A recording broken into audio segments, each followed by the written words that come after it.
Hello, everyone, and welcome back to the Safe Zone podcast. I am Brittney. I work within the mental health field, and I have been within the mental health field for the past 9 years.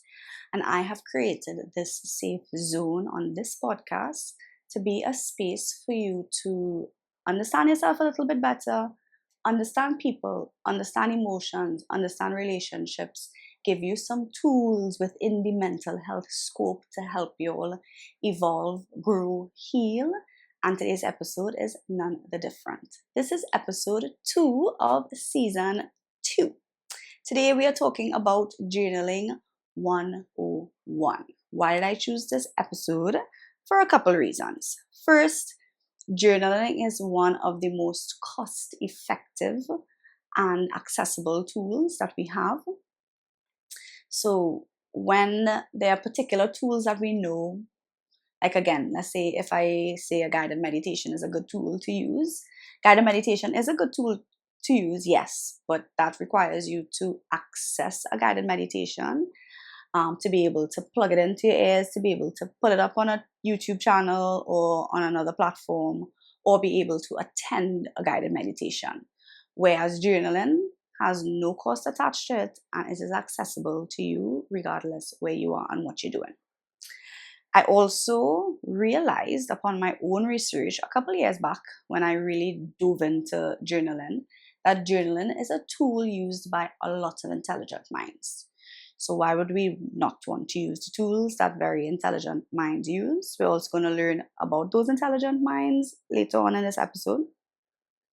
Journaling, one of the main reasons why I journal, it's a real good way to reflect and also see the past versions of yourself.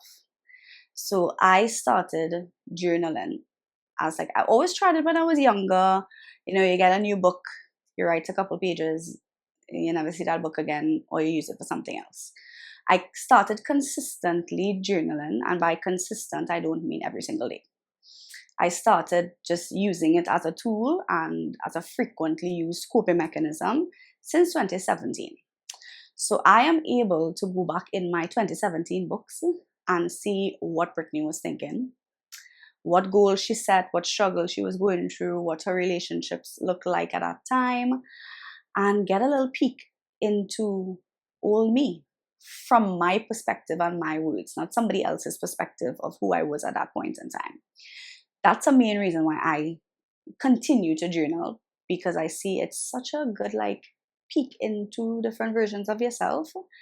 And especially if you're someone that's on this path of healing, if you've started it, if you're in the thick of it, you a year from now or 2 years from now would love to know what you were thinking, what realizations you had, and who's the better person to tell you that than yourself.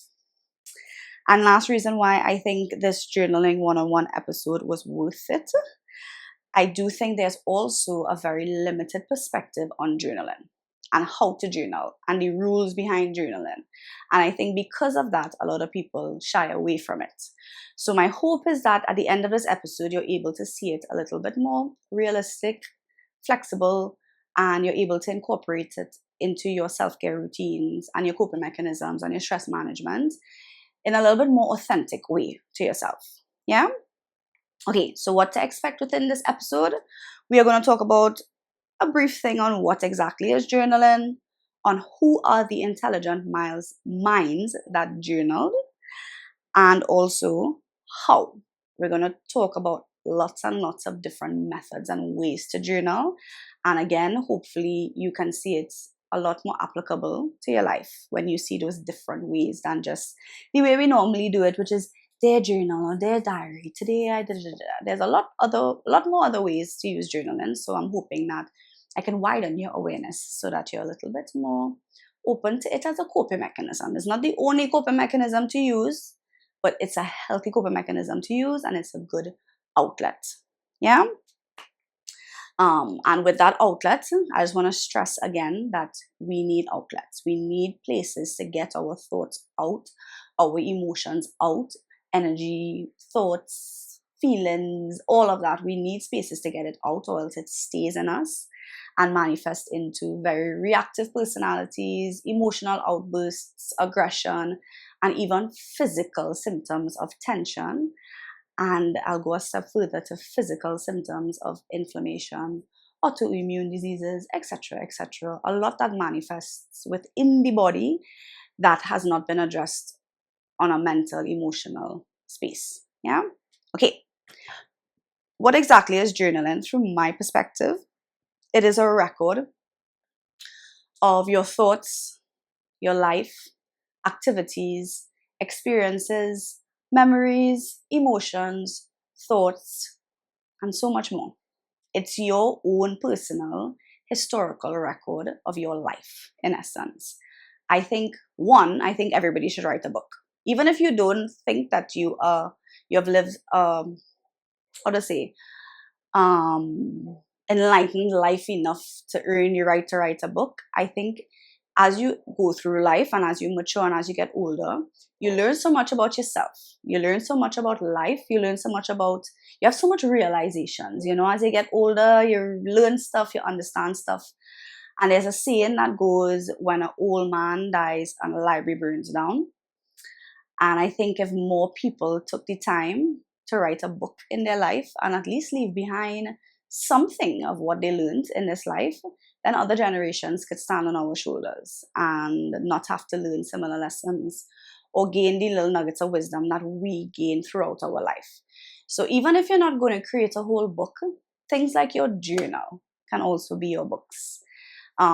Whether you decide to share it with the younger generations, or like myself, I always tell my family, only when I am passed away and gone beyond this life, then you all could all take my journals and do what you like and publish it. Who knows?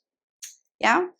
But I think it's such an important outlet. It's such an important tool. So that is why I think it's such an important record keeping of your life. And as a therapist, seeing the growth in my clients, I could tell them their growth, but the ones that are able to keep a journal, look back in their journals and be like, wow, look how confused I was on this in my life compared to where I'm at now. Or, wow, these goals that I set actually came about. Maybe a little bit longer than I thought it was going to, but it came about. And within my own life, as I said, I could have those experiences where I go back in time and I see very close relationships with people that I had then that I don't have any interactions with now. So it's wild to do that comparison. Okay, who are some important, intelligent minds? I have grouped them in 4 different categories: writers, scientists, leaders, and artists. So we're just going to call off the names. We're not going to go into detail as to who these people were and the impact they had on their life, but they are very popular names and intelligent minds. And as I talk about them, I will also put the correct spelling up on the screen, given you're watching it on YouTube. You're not going to see it on Spotify. Spotify is just the audio. So head over to YouTube if you want to see the spelling of the names. But these are names that we would have heard at some point in our life. Writers like Tolstoy, Virginia Woolf, Oscar Wilde, Maya Angelou. Scientists like Isaac Newton, Albert Einstein, Charles Darwin, Thomas Edison, Marie Curie. Leaders like Benjamin Franklin, Marcus Aurelius, artists such as Leonardo da Vinci and Frida Kahlo. And I also want to add to this list Anne Frank. And I want to just give Anne Frank a little big up. So in a quick nutshell, Anne Frank was a very young child that lived through Holocaust. And she and her family, along with another family, lived in a hidden attic in a house for a couple years, hiding from everything going on. She would have been the family was eventually found. They were all put in different concentration camps, and she passed away due to some illnesses within the concentration camp. Her father, I think he was the only surviving member of the family. Lots and lots of years, many years later, would have gone back into the attic and discovered a stack of these journal entries and writings that she did.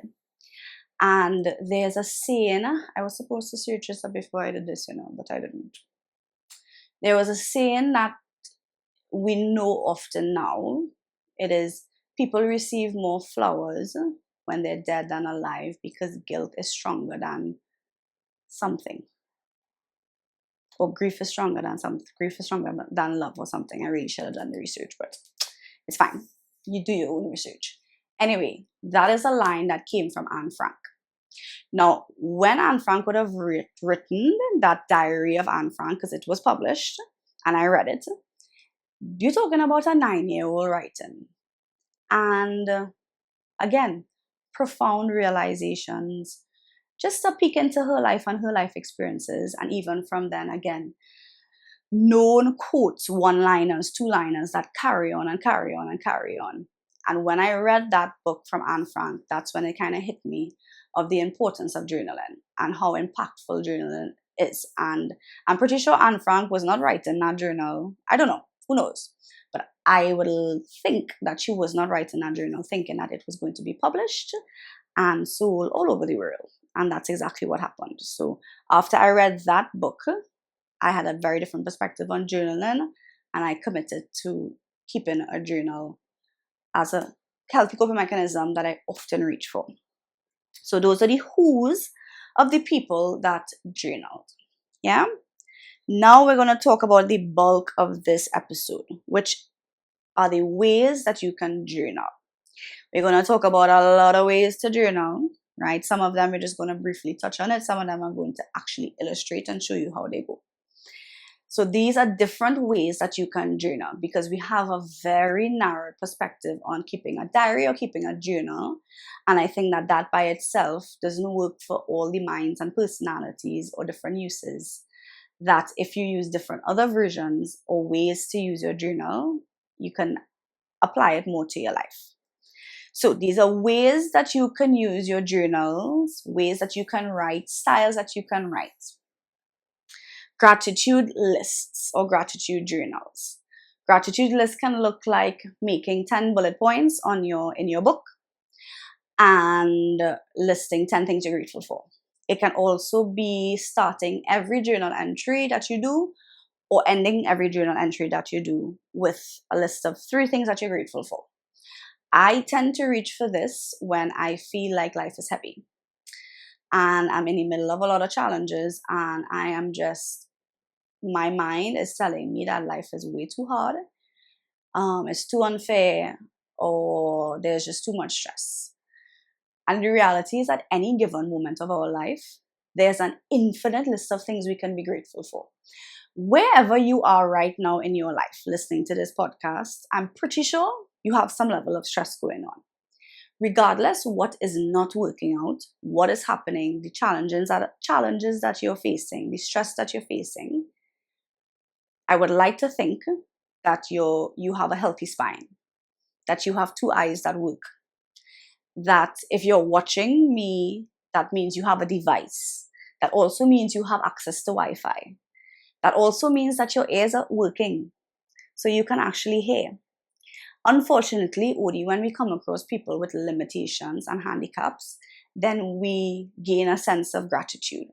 But if you practice gratitude often, it just helps you refocus and it helps you zoom out. So it helps you refocus as well as zoom out. So it helps you zone in instead of on all the negative things that are going wrong. It just helps you remember some positive things, or it helps you zoom out of whatever the stressor is at this moment, because we've all felt like we can't figure it out or we don't know where we're going from here many times in our life.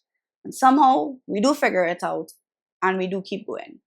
So gratitude lists, very helpful, and gratitude on its whole changes the way that you think. It creates a little bit more positive thoughts and also has some nice happy hormone boosting effects as well. So first one, gratitude. Next one, using a journal to recap your day. So listing out everything that you did, not just work-wise or school-wise, but in general. If you woke up, you washed wares, you took a bath, you messaged this person, then you wrote an email, or you finished this to-do, and go down the line and list everything you did for the day. I recommend this style to anyone that struggles with what I call a negative critic or negative self-talk. I started this when I noticed that at the end of my days, I will have this hovering thought that I did not do enough, that I wasted my time, that I was unproductive. You know how it goes. If you know, you know. So I started recapping everything that I do for the day to really see if I play any fool and to really see if I'm wasting time. And after a couple times of doing that, it gave me a lot of perspective as to how much I actually did do for the day and how much that voice was just trying to chain me up. And it also helps me realize that we tend to only value productivity based on work or school to-dos, when productivity is also tending to a relationship, taking care of yourself, taking care of your home, do any other things that fulfill our other life roles other than just the worker role or the student role. Yeah. So I think that that's a good journal style for anyone that again struggles with that feeling that they're not doing enough or they're wasting away their time, because it can also help you realize, oh, I really am just wasting my time. Like I really spent majority of my day sitting and scrolling, and it was not an off day. If it's an off day, you're allowed to do whatever you want, you know? So next journal style, this is a tool that aids with a lot of tumultuous relationships, uncomfortable conversations, and also when we are dealing with grief. This style is unsent letters. So these are letters that you write with the intention to give to them, but you don't give it to them. Now, why are we writing a letter that we don't plan to give to the person? Because your feelings are valid, your thoughts deserve a space, and your voice deserves to be heard, even if it's just by yourself. This is meant to be another version of a cathartic release. This is a release, an area where we release a lot of energy or emotions. If there's someone in your life that you know is a conflict avoidant person, they're very combative, they're very defensive, you can't really go and ever tell them how you really feel, the impact they had on your life, and you feel kind of stuck. You feel like there's still a resentment, a grudge, there's a lot of unspoken words, but you also know the reality is they could never actually hold the space for you, and you could probably never actually even get out 3 lines before they start going into defense mode. Writing an unsent letter to that past partner, to that past friend, to that past boss, to the current boss, to the current partner, to the current sibling or friend, person that you're just having a hard time with, someone that betrayed you. And also we can use this tool for people that have passed on, for people that we believe we need some type of, I don't want to use the word closure, or if we need to say goodbye to them, or there's just a lot of unexpressed appreciation or words. Sometimes when people pass away, there's a lot of unexpressed love, but there's also sometimes a lot of unexpressed anger. So these letters, again, they're intentionally to be written without having to send it to them, which means you don't have to pick and choose pretty words, cuss, speak raw, blame, cast responsibility onto them. Tell them your raw and honest feelings. Do not hold back. This letter is not meant to be read by anybody. If you know that someone is going to read this letter, you are going to hold back out of fear of how it is going to be interpreted, or what are the consequences that are going to follow this letter, how people are going to react to this letter, how they're going to see you, what are they going to say. And without having to worry about all of that, you get to just vent it out. And again, journaling is a good outlet. We need outlets. We cannot keep it in. It's going to manifest in another way, right? So unsent letters, you write these letters. Now, oftentimes, unsent letters bring out a lot of emotions. So these are not letters that you want to do after a long day. Nor is it a letter you want to do in the company of other people, or right before you have to show up to an event or a class or work or something. This is something you want to do on your off day. This is something you want to do when you have privacy and space to release whatever comes up. And if it ever gets overwhelming when you start it, take a step away.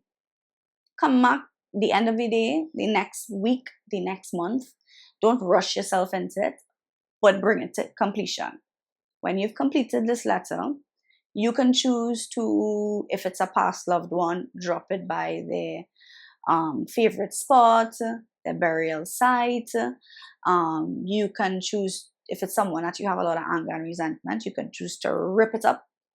You can also choose to burn it. Now, blinker, blinker, blinker, warning, warning, warning. As I tell my clients, do not burn down the people in them place and say, Brittney tell you to write a letter. Please burn it safely, outside somewhere safely. Do not throw a set of kerosene and light the thing on fire and make it a scene. Please, if you are burning it, burn it very safely, or choose another way to dispose it. I don't suggest holding on to the letter, because this practice is meant to be a release. Yeah? Next one, brain dumps. Brain dumps are more typically how people approach journaling, which is just writing whatever's on your mind. If what is on your mind is, well, this is coming up tomorrow, I don't know how I feel about it, or this is how my day went today, or just any thoughts, feelings in no particular order. This is not a creative writing piece. We do not have to pick and choose our words. But brain dumps are just like, you feel like your brain is going crazy, that there's a million thoughts, a million words, a million feelings that you can't even sort through. Or there's just a lot that happened within a week or a day, and you just need a space to just get it out, a safe space to get it out. And maybe you don't have accessibility to your safe people to vent to, or you don't feel like venting to your safe people. Brain dumps. They're just you just writing. Whatever you feel, whatever comes to your mind, you can jump from topic to topic, to situation, but it's just meant for you to dump whatever is going on in your mind onto the paper. Next, we have using journal like a fitness or food journal, where you keep track of your physical activity. If you are aiming for particular body goals, you keep track of those things. If you are working with some dietary restrictions, or you're trying to notice how your body responds to different changes in your diet, this is a good tool for you to keep record of your changes, your measurements, your food intake, your calories, all these different things. Please be wary when using this tool if you are someone that has dealt with or struggled with any form of eating disorder. These things are very tricky, because then you get very obsessed with the numbers and the weights.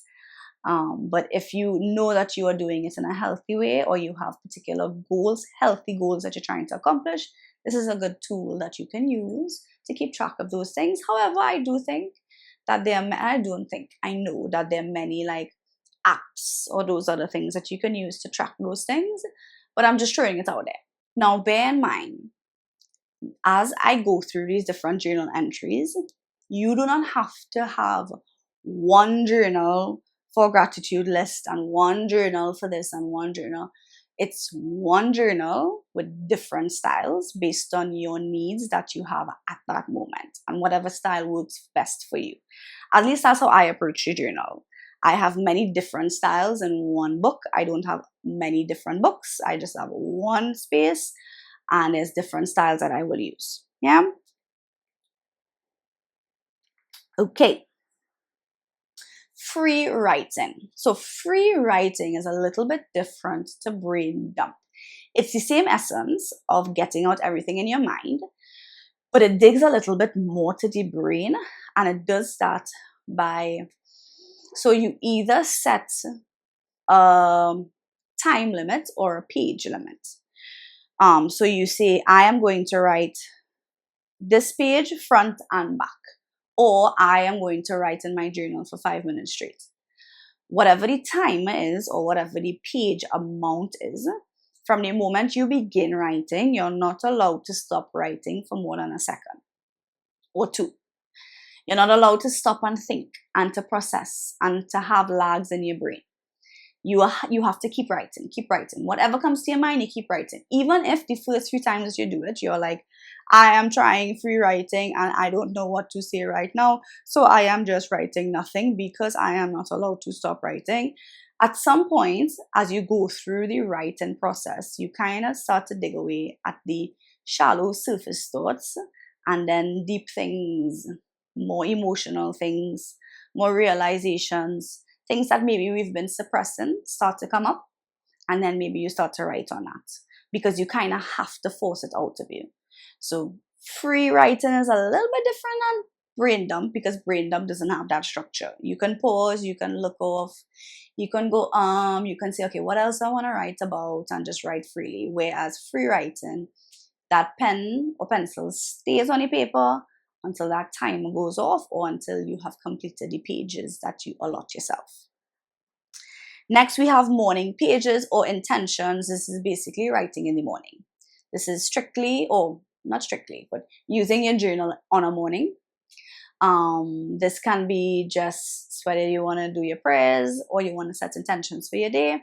Intentions look like a theme for the day, a particular word that you want to focus on for the day, a particular disposition you want to go through your day with.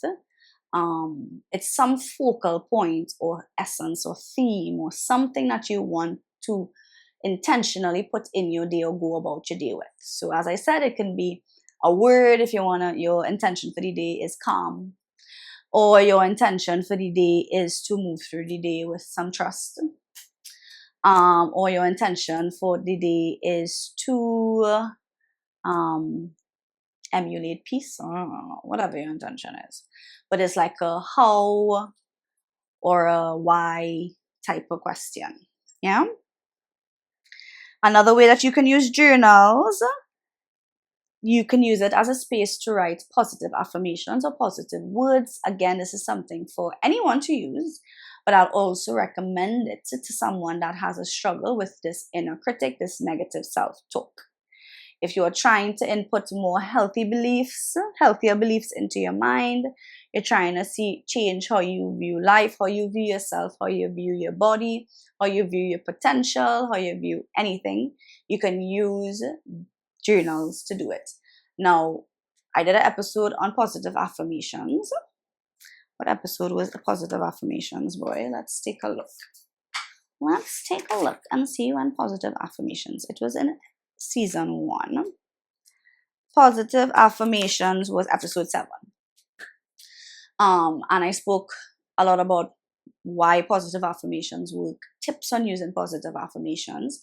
But all I want to bring out is one point that I would have mentioned in an episode, which is the brain does not know what is true and false. The brain only believes or takes the truth as what it hears over and over. So aside from saying positive affirmations, writing it is also going to help create stronger and stronger and stronger synapses in the brain, which is a belief, is a truth. It's 2 neurons that float around that get more and more connected. So when you write it, especially if you write it over and over, like, I don't know about you, but I got lines in primary school. If you don't know about that, then I don't know if to feel sorry for you or to feel happy for you, because it's kind of, character building or trauma. Let's get into that another time. But yeah, so it's like writing lines. Lines, this is when your teacher used to give you a line that said, you should do your homework, or I should do my homework. And you do that line over and over and over again, And it'll peek into primary school Brittney. Okay, so again, journals is a good space for you to write your positive affirmations, for you to pick and choose exactly what words you want to use, and for you to consistently reinforce it into your mind. Next way that we can use journal entries, critical analysis, which is basically helping us make decisions. This is the pros and cons of this choice. This is the pros and cons of this choice. Because our brain can very quickly paint a picture of the best case scenario, the worst case scenario. And the reality is any situation or any choice comes with a challenge. Every answered prayer brings challenges. So being able to actually see the pros and cons, because there's no particular choice that only has pros. And if you do see a situation that only has pros, then that kind of, again, you use this tool to help you realize, oh, this might actually be the best option because this doesn't have any cons, right? But what are the benefits or drawbacks of this particular choice, of this particular job versus this other job, this friendship versus that friendship, this life decision versus that life decision? So just kind of puts it into perspective. Yeah. So another way that you can use journaling to help you make decisions. You can also use journaling to write your prayers. So it can be a prayer tool. You can write letters to God. You can just write out your prayers instead of thinking it in your mind or speaking it out. You can also use it to write particular prayers that you recite. For example, when I started bringing mindfulness into my prayer life, then, and this would have been recently, not recently, like recently within the past 5 years, I realized that I have been reciting the Our Father for however long now, and I never knew what hallowed mean. I was like, wait a second, I'm actually paying attention to every word that I say, and what does hallow actually mean? Hallow means holy, by the way. So holy is your name. Hallowed be thy name. That kind of thing. Yeah. So you can use your prayers to write out your prayers. Again, it's a little mindful activity, aka something that helps you bring your focus into the present moment instead of overthinking something in the past or the present or being very distracted. So instead of just saying your prayers autopilot, you can write out your prayers, and again, it's going to help you be able to look back to see after your prayers how things would have shifted in your life. Yeah. You can use journaling also to do to-do lists, especially if you're someone that uses your very beautiful, valuable brain energy to remember everything. You are wasting your brain and you are limiting your brain capacity. Stop trying to remember everything. You are going to forget something, or you're going to be up at 12 o'clock in the morning remembering everything you have to do. Write it down. I personally think it's very rewarding and a nice little dopamine hit when you tick something off. I am that crazy that if I do something that is not on my to-do list, I write it in and then I tick it off. Because I want to see all the things that I did, and I also want to get a little reward of ticking it off. And again, it takes stuff off my brain so that I don't have to waste my limited brain capacity trying to remember everything. I can just look at the to-do list, see what else I have to do. And again, to-do lists don't have to only be used for work or school. It can also be used for home stuff, for personal to-dos. And you can also keep everything in one list as well. You don't need one list for personal stuff or one list for work stuff. If that works for you, beautiful. But I just kind of dump everything in one. If on one day I have to send 2 emails, I have to go to the gym, I have to wash my hair, and I have to call a friend, all of that is going to be on my list in one list. Yeah. You can use your journals to keep track of your dreams. Dreams carry a lot of symbols and meaning, and this is not woo business. This is also proper psychology. Sigmund Freud was the first psychologist to acknowledge dream analysis and see that there's value in a client's dreams, and especially repeating dreams and symbols behind everything. So if you have a repeating dream or a dream that you remember in vivid detail, also if you are someone that has the gift of prophecy.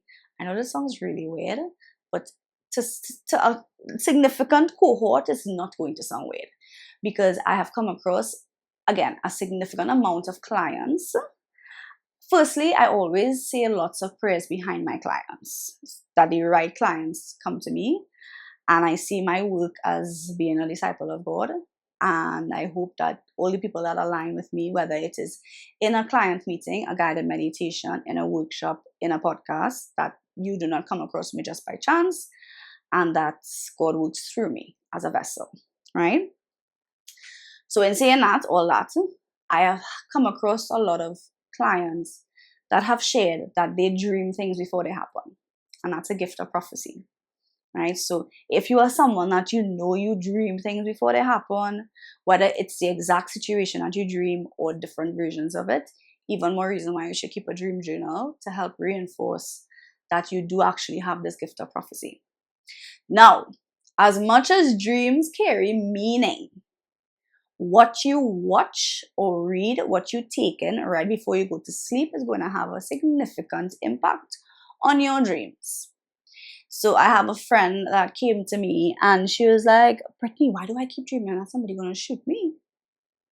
And before I dove down the whole meaning and asking questions, my first question to her was, what shows have you been watching lately? And she just kind of looked at me with a day in headlights. And I went, there we go. No more further analysis needed.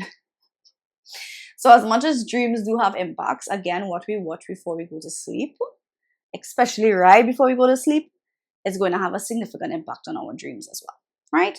So you can keep your journals as a space to write your dreams down, especially dreams that you have with loved ones that have passed on, things that you want to remember, because you remember the most when you just wake up and then it kind of fades away. So writing that down in vivid detail in the middle of your sleep before you go back to sleep, or when you wake up and you get that, you'll get more detail than if you try to recall it later on in the day or a couple days after.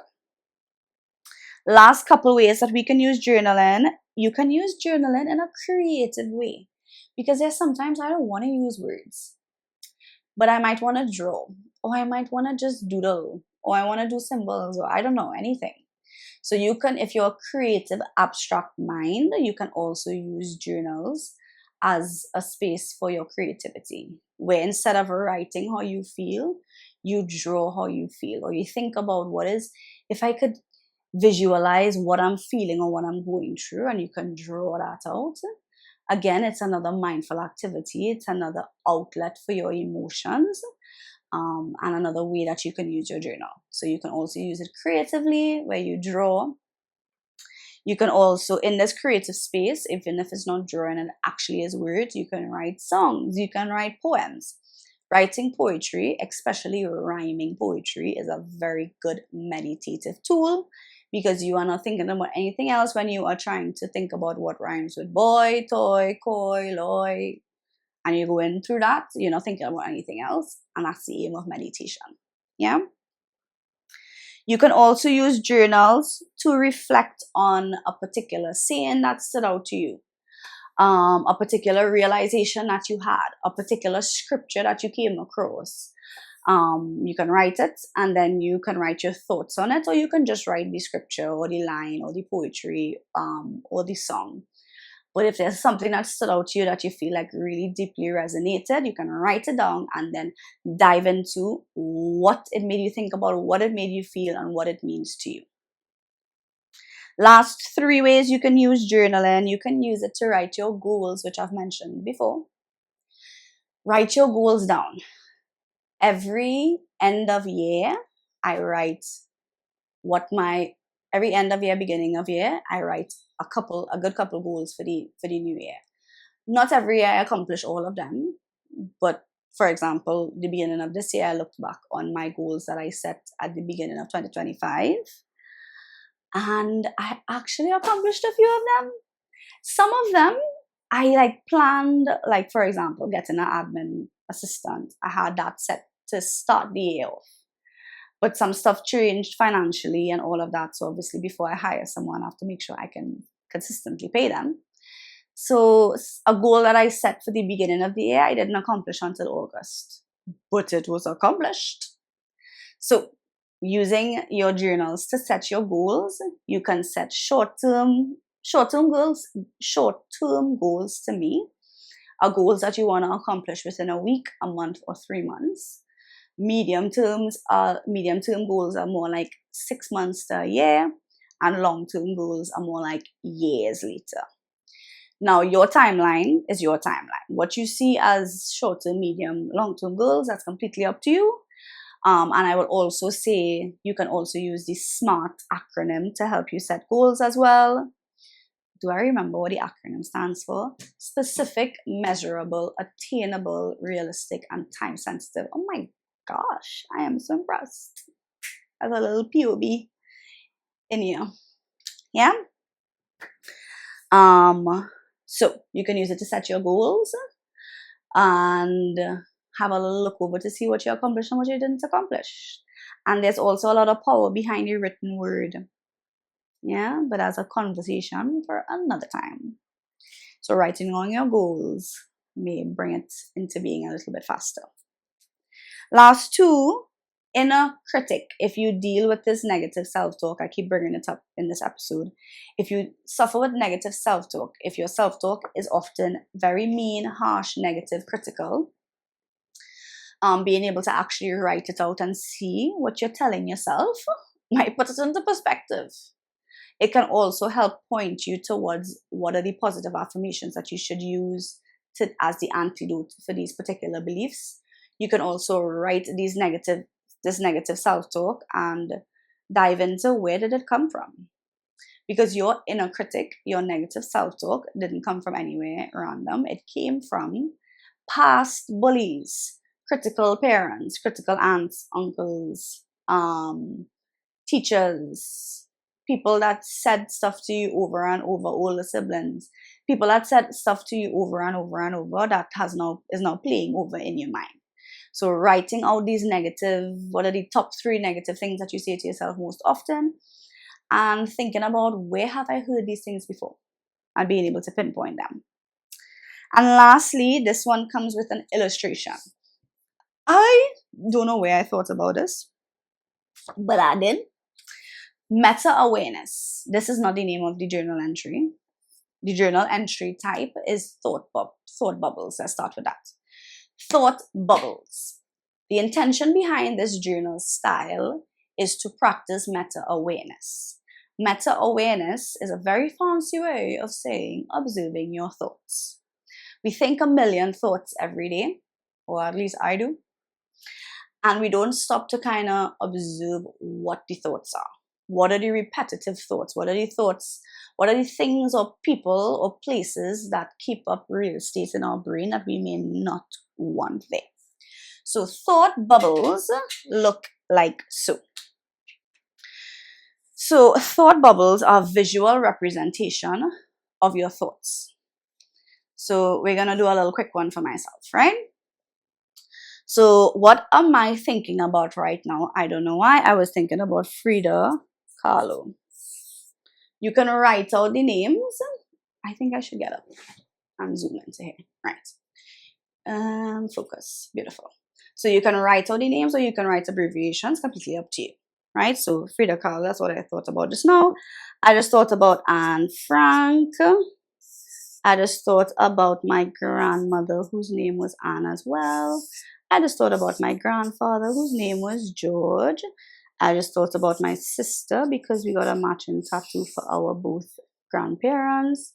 I just thought about Gramps. We used to call my grandfather Gramps. I just thought about Gramps again. So I'm going to double circle this. What am I thinking about now? So, because I don't want this to go on forever, you see that little pocket that I just had just now where I actually was like, what am I thinking about right now? What am I thinking about next? And I actually didn't have an answer for it. That means I just quieted my brain. By picking out all my thoughts, eventually your brain is going to go, okay, what else do you have to think about? What else? And there's going to be a pocket of mental silence. And that's a win. On top of that, you are also going to start to see what your repetitive thoughts are. The people that are on your mind often, that you may not necessarily want on your mind as often as they are, right? So again, thought bubbles help you start to observe your brain. 1, and 2, it helps you eventually quiet your brain. Because as you start to sift through all your thoughts, eventually you're going to run out of things on your brain. And you're going to get a blissful little pocket of no thought. Yeah? And that's the last journaling style. So I am also going to give you all some tips as usual. I end up with a couple tips. I have 4 tips for you to apply what you've learned about journaling within your life. First off, I encourage you to have various mediums or journals. What I mean by that is you can keep a physical journal. You can also keep one on your phone. You can also keep one on your laptop. You can also keep one on your work laptop. Now, if you're keeping it on any device, make sure it's kind of incognito somewhere, hidden somewhere. It's named something else, it's in a random other folder, so that it's not very obvious. But there's some people that I like pen and paper. Because I like to take my eyes off the devices and slow my brain down a little bit. And there's something very therapeutic of holding a pen and writing for me. But there are times that if a lot's going on, if I'm very angry, if I'm very high on emotion, I don't want to sit with a freaking pen and paper. So I go and I type very quickly on my phone, or I type very quickly on my laptop. Also, I don't walk around with my journal everywhere that I go. So again, when I don't have it accessible, I have something else and I can keep records. Because again, it's a good outlet, it's a good coping mechanism, and you don't always have access to a pen and paper and a book, right? Just make sure that you have all of them together in some shape or form. That is not a random paper that you write on and you throw it there, and another paper that you write on and throw it there. I mean, if you don't have anything else and you just have a piece of paper, beautiful. But more or less, you want to make all your journal entries be a record keeping style. So you keep it on your laptop, you keep it on your phone, you keep a book, right? So use different mediums and use what works for you. Because again, a lot of people sometimes hit me with, I'm not really a pen and paper person. Cool, right?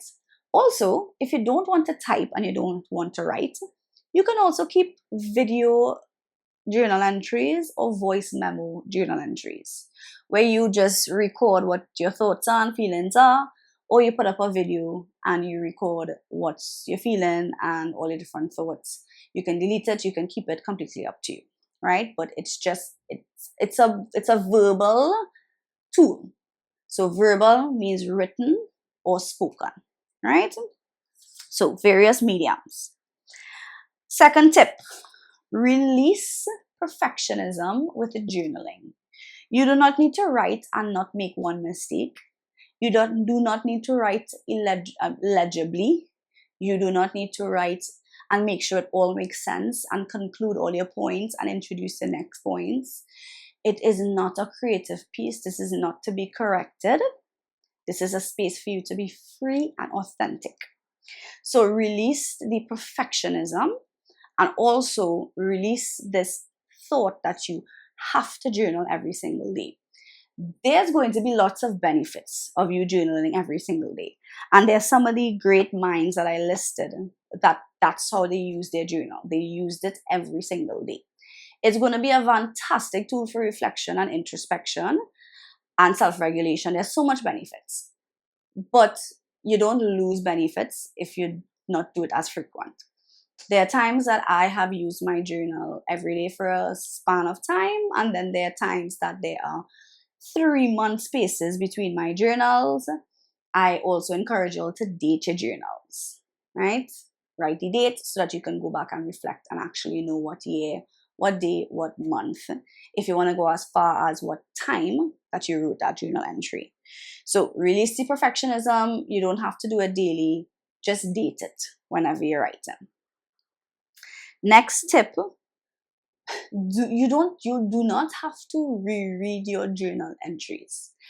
I had a journaling workshop that I did, and I was talking to some people about it before we had it, and one of the ladies expressed that they tried it once and they read what they wrote and it was the cringiest thing ever and they never did it again. And I looked at her and I said, well, then just don't reread it. And she was like, oh, I didn't know that you didn't have to read it after. You don't have to read that after. It's completely up to you if you want to read it after. But you do not need to read that. You can write that and close that book. Record that and put that in a folder. You do not have to read your journal entries. So if you think that you have to, don't. Because again, sometimes we use these coping mechanisms when we're very high on emotion. Now, if you want to get a peek into how you think when you're high on emotion, then you can read it. But if you find that as you read it, you're getting a cringe, embarrassed kind of feeling, that's not helpful. Don't bother to read it over, and you just write freely and you don't need to reflect on it. And last tip, keep your things private. And I want to appeal to the parents. I'll put an asterisk, because if one of your children is highly depressed, suicidal in any shape or form, there are any major red flags, then I guess maybe it might give you some insight. But you do not want to read your teenager's journal. You don't want to know their private thoughts.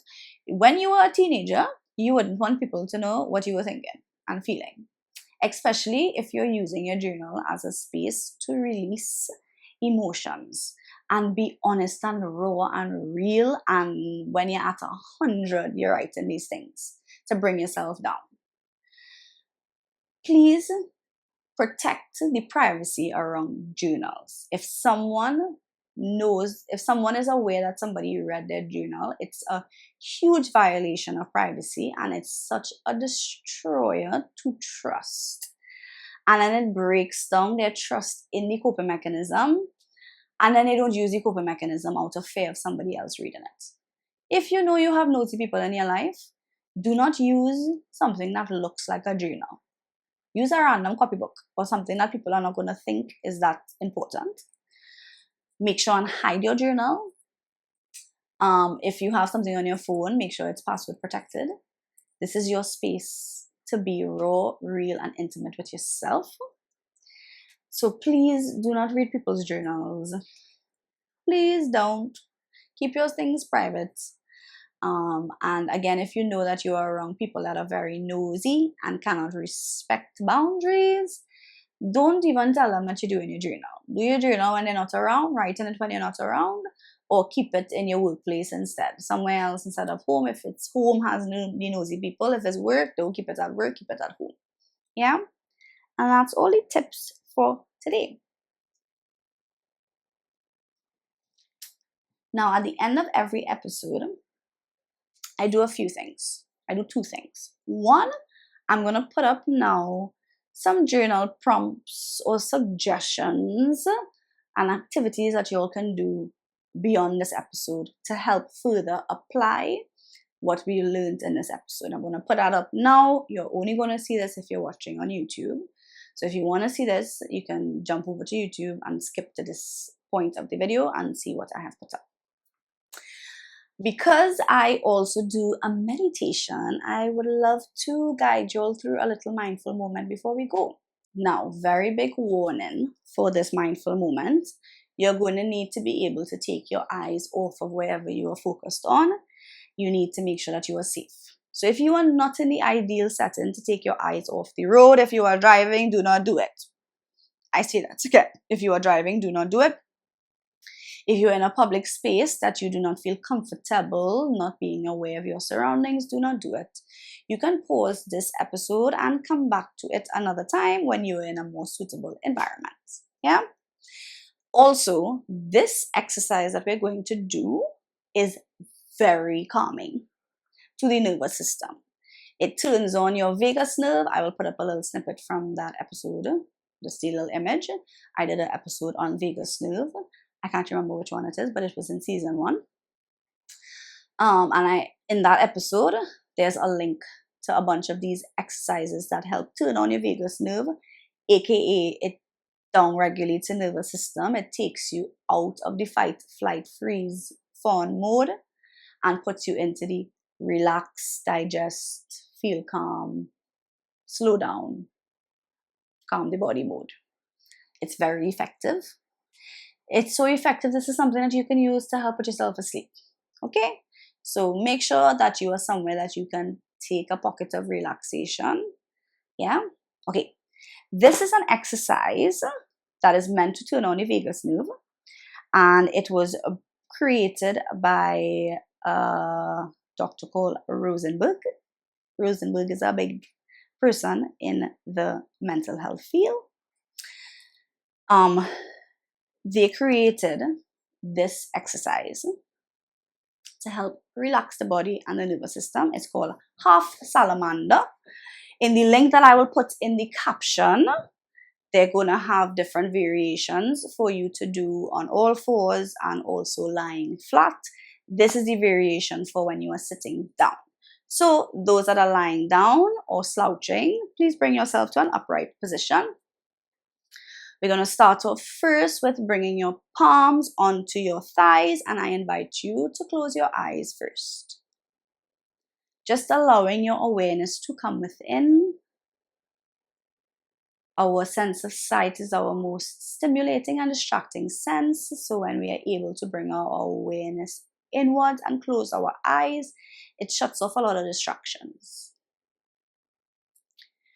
Taking a moment just to observe your body and notice if there are any areas that are holding tension and release those areas. Check in with your feet. Release any tension in your feet, in your legs, your back muscles, belly and chest. Allowing your shoulders to drop away from your ears and fall down. Releasing any tension in your face. Removing your bottom jaw away from your top jaw. Letting your tongue rest comfortably in your bottom jaw. Allowing the cheek muscles to release. Muscles on your eyelids to release. Muscles behind your eyeballs to release. Eyebrow muscles release. Forehead muscles release. Just allowing your body to come into a place of safety and relaxation. Tuning into your heartbeat. Noticing this heartbeat. Noticing your breath. Notice the rate of your breathing, if you are breathing quick or slow. If your inhales are only inflating your chest, or if your inhales are going into your belly. If your inhales are not inflating your belly, begin to inflate your belly. Keeping your inhales and exhales through your nose. Inhaling deeply into your nose, into your belly, inflating a nice big belly. And exhale, deflate your belly, exhaling through your nose. 2 more rounds of that breathing. Inhale through your nose into your belly. Exhale through your nose, out your belly. 1 more like this. And long exhale. Okay. Very slowly flutter your eyes open. I'm going to give you the instructions and then we're going to do it together. With an upright spine, we're keeping our head straight. We're not moving our head, we're only moving our eyes. We're taking our gaze over as far off to the right corner as we can get it. When we get there, we're going to take our right ear and tilt it towards our right shoulder. Making sure that we're not hiking up our shoulders, we're keeping it down. We're going to breathe here for about 30 seconds. Keeping that gaze on that right side, head tilting to your right. You may feel the urge to yawn, to swallow, or you're going to feel a wave of relaxation. Those are all signs that your body has turned on its vagus nerve. A couple more seconds and we make those 30 seconds. Observing how the body responds. Beautiful. A little bit longer. So you're supposed to hold this for 30 to 60 seconds. Beautiful. And very slowly bringing your head upright first. Then bringing your gaze back to the center. Oh my God, I feel so relaxed already. I don't know about you all, but whoa. Okay. Keeping your head front. Taking your gaze all the way over to the left corner. Same thing, tilting your left ear to your left shoulder. Keeping that gaze in your left corner. Dropping those shoulders, making sure your body isn't holding any tension, relaxing your feet. And just breathing through your nose into your belly. Noticing if you want to take a yawn.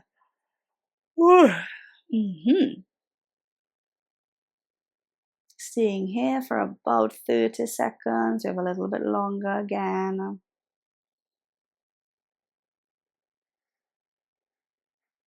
Beautiful. Keeping a steady breath, not holding your breath. Practicing deep belly breaths and long exhales. A little bit longer.